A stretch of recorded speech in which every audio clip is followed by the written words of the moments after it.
bem-vindos de volta. Hoje eu vim aqui falar sobre os principais erros na educação inclusiva. Vale lembrar que a gente está mudando aí ao longo dos anos, há muitos anos já, mas ainda nessa transição entre educação especial e educação inclusiva. Então, apesar de ser uma luta que já tem anos, décadas, pode parecer que a gente está falando da mesma coisa quando a gente fala nesses termos, tanto educação especial como educação inclusiva. Mas não, nós estamos falando de coisas diferentes. E esse erro conceitual que pode já estar de trás dessas confusões que a gente vê acontecendo na educação inclusiva na prática. Muitas escolas que se acham realmente inclusivas, não é que elas se dizem inclusivas para se vender, né? Não, elas realmente acham que as práticas são inclusivas, mas acabam caindo em alguns pequenos erros. E hoje eu vou trazer aqui 3 desses erros, desses principais erros, que não são os únicos, mas pensei aqui como os principais, os que eu vejo acontecendo com mais recorrência. O principal erro que eu vejo acontecendo com mais frequência é do profissional que pega uma dica ou uma orientação e aplica a todos os alunos, né? Ou a escola replica isso como uma regra para todos os alunos de inclusão. Pode acontecer na prática do dia a dia, pode acontecer, como já vi em alguns casos, né, da avaliação ser adaptada. Aí a escola tem um ponto a favor dela, que é adaptar a avaliação, porém, quando a gente vai olhar, a avaliação é adaptada do mesmo jeito para todos os alunos. Então, fica fácil da gente ver que não é bem isso que diz, né, a educação inclusiva, porque a gente tem que considerar nas nossas adaptações, sejam nas atividades, seja na forma, né, na metodologia da aula, seja nas avaliações, a gente tem que considerar o aluno, a individualidade, a subjetividade daquele aluno, e não o diagnóstico em si. Muitas vezes você vai pegar um livro, um vídeo na internet, um tutorial de como fazer tal atividade para o aluno autista. Você vai achar aquela ideia maravilhosa, vai aplicar no seu aluno com autismo e vai dar certo. E aí depois você vai ter um outro aluno com autismo e você vai aplicar a mesma atividade pensando no resultado que você teve com aquele primeiro, mas pode não dar tão certo. Os dois são alunos, os dois têm autismo, considerando esse contexto que eu falei, são da mesma seriação, né, da mesma série na escola, mas são indivíduos diferentes. Então, não só o autismo em si, né, um espectro, então pode se manifestar de formas diferentes nas pessoas, como antes de serem autistas, eles são indivíduos e por isso, sim, já são diferentes. Então, toda adaptação, seja de avaliação, de material, da prática, da metodologia, das atividades cotidianas da sala de aula, elas têm que ser pensadas para aquele aluno.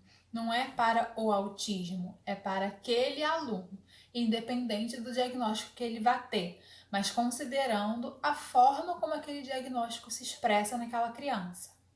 Um outro erro também bastante comum é responsabilizar o mediador pelo ensino e pelas práticas pedagógicas com aquele aluno incluído. Muitas vezes o mediador é visto como o professor particular do aluno, porém o papel do mediador não é esse. Aquele aluno incluído, ele é da escola e assim como todos os outros alunos, vai responder aquelas pessoas, aquelas autoridades. No caso da sala de aula, então, ele vai responder ao professor regente. O mediador, como o próprio nome diz, vai mediar ali o que o aluno precisar da mediação, que pode ser a prática pedagógica, podem ser as interações sociais, enfim, a gente volta lá no primeiro ponto. O mediador também vai agir conforme as necessidades de cada aluno e não relacionado ao diagnóstico em si, né? Mas voltando então ao problema número 2, o professor regente da turma vai ser o responsável por aquele aluno, assim como ele é responsável por todos os alunos da turma. Quem vai pensar quais são as atividades se precisa ou não adaptar a forma como se entrega a atividade, a avaliação, a forma de exposição da matéria. Tudo quem vai fazer isso é o professor regente. O mediador vai estar mais próximo ao aluno e vai poder ali, por estar mais próximo e não responsável pela turma inteira como professor regente, o mediador vai ter mais facilidade, mais calma, mais paciência e mais tempo para ir passando aquilo para o aluno. Isso tem a ver com o terceiro principal erro que eu separei aqui para esse vídeo, que é oferecer atividades descontextualizadas para o aluno incluído.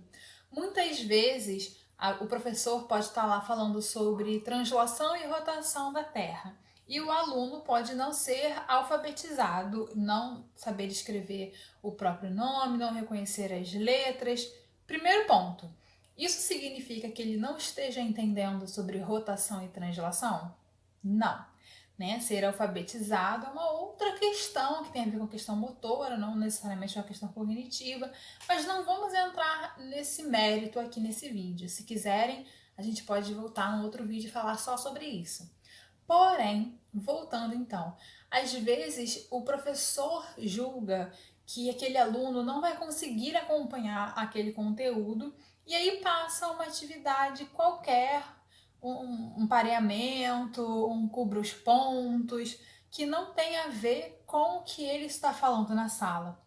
E o aluno pode até se distrair com aquela atividade ali diferente, mas no final das contas, ao longo do ano letivo, ele vai se dar conta de que ele está sendo deixado de lado. E isso em qualquer aluno. Né? Muitas vezes eles podem não conseguir verbalizar sobre isso, mas eles podem expressar de outras formas ou então não conseguir expressar, mas lidar com isso internamente. Isso é bastante desmotivador para o aluno e péssimo para a relação dele com os estudos e com a escola. Então, se o professor está dando lá movimentos de translação e rotação da Terra, que a atividade que o aluno esteja fazendo talvez não seja tão conceitual, tão aprofundada quanto aquele ensino ali que o professor está falando, expondo, mas que seja sobre os movimentos da Terra, numa outra linguagem, numa outra forma que o professor vai julgar aí mais acessível ao aluno, porém sobre o mesmo assunto. E aí dentro disso também entram as outras questões que estão relacionadas ao mesmo problema, que é quando a escola vê aquele aluno, o professor vê aquele aluno como incapaz de acompanhar aquele conteúdo, a escola se sente na liberdade de então tirar ele de sala de aula, às vezes achando realmente que está fazendo bem para ele. Né? Já que ele não vai entender aqui a rotação e a translação, vamos levar ele para a sala de recursos, ou vamos levar ele para dar um passeio, para ele, né, se autorregular, para fazer alguma outra questão que precise, né, de incentivo, né, uma interação social, um desenvolvimento motor. Vamos aproveitar esse tempo que ele não vai entender mesmo, rotação e translação, para fazer uma outra coisa. Só que aí você está tirando a oportunidade dele entender sobre rotação e translação. Então, não é para ser ofertada nenhuma outra atividade extra, por melhor que seja a intenção da escola, no período que ele tem que estar em sala de aula aprendendo os conteúdos formais. Tanto que nas leis, né, que nas escolas públicas, em algumas particulares que seguem também de ter a sala de recursos, o AE, né, atendimento educacional especializado, na lei diz que é para ser ofertado no contraturno da aula do ensino regular, que é exatamente para ele não ser retirado da sala de aula no período da aula. Bom, como eu falei, eu separei aqui os 3 principais erros que eu costumo ver na minha prática como psicóloga escolar e também como psicóloga clínica, acompanhando as escolas dos meus pacientes. Mas vamos continuar conversando. Me conta como é que vocês costumam fazer nas escolas de vocês, ou como que é na escola do filho de vocês. Vamos trocando informações. Ou então, eu sempre faço esse erro, mas porque eu não sei fazer diferente também, não tem problema. Né? Não é uma coisa fácil, não é uma coisa óbvia. Então vamos conversar, vamos substituir esses comportamentos, vamos nos ajudar. Tá bom? Então pode deixar um comentário, manda direct, que muitas vezes eu sei que vocês preferem para não se sentirem expostos. E não tem problema, eu respondo todos os directs também. ou então o e-mail que eu sempre deixo aqui embaixo na descrição do vídeo. Um beijo e até o próximo vídeo.